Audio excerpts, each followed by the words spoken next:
ஏய் அப்பா நீ யாரா என் பையன் அடிக்கிறதுக்கு? அவன் அப்ப சொன்னதை கேட்டீங்களா? அவன் சொன்னதுல என்னடா தப்பு? அவங்க உங்க வேலையை அவங்க தான் பார்க்கணும். அப்படின்னா உன்னை என்னைக்கு நான் அடிச்சு பொழந்திருக்கணும்டா. அப்பா வேணாம்ப்பா. விட்றா. என் புள்ளைய அடிக்கிறதுக்கு உனக்கு என்னடா யோகிதை இருக்கு? ஏய் உன்னை பத்தி யோசிச்சு யோசிச்சு நொந்து போயிட்டான். அப்பா முன்னாடியே போய் சேர்ந்துட்டாரு தெரியுமா?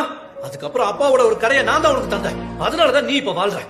நீ எல்லாம் ஒரு பெரிய இவன்னு திறமைய பத்தி பேச வேண்டாம். டேடே என்னடா நல்ல காரியம் நடந்துகிட்டு இருக்கு, நீ இங்க அப்படியா? சொல்ல வேண்டிய விஷயத்தை எந்த இடமா இருந்தாலும் யாரா இருந்தாலும் சொல்லிதான். அப்படித்தானே நீங்க என்கிட்ட கொஞ்ச நேரத்துக்கு முன்னாடி சொன்னீங்க. அதனால இது இப்ப சொன்னாதான் சரியா வரும். 4 பேருக்கு முன்னாடி சொன்னாதான் இவனுக்கு உரைக்கும். ஏண்டா வேலை வெட்டி இல்லாம ஊரை சுத்துற இவனுக்காக இப்படி வக்காலத்து வாங்கிட்டு வரைய வெக்கமா இல்ல? அப்பா போதும் ப்ளீஸ். உனக்கு என்னடா வயசாகுது? உனக்கு எத்தனை வயசுன்னு சொல்றா? 26. இவன் வயசுல நீங்க என்ன பண்ணிட்டு இருந்தீங்க? ஒன்னும் கிளிக்கல. அப்புறம் அவமானத்தை பத்தி சொன்னீங்கல்ல. கோழிக்கோட்ல பக்கத்துல இருக்கிற ஒரு பொண்ணு வீட்டுல ஊர்க்காரங்க உங்களை பார்த்து கட்டி போடும் போது அன்னைக்கு நம்ம அப்பா அனுபவிச்ச வேதனையில 1000 பங்கு கூட இவனால நான் அனுபவிச்சது இல்ல.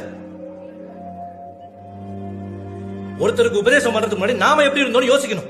அதுக்கப்புறம் வந்து பேசணும். என் பையனுக்கு எப்படி வாழணும்னு அவனுக்கு தெரியும். அவனுக்கு யாரோட உபதேசமும் தேவையில்லை.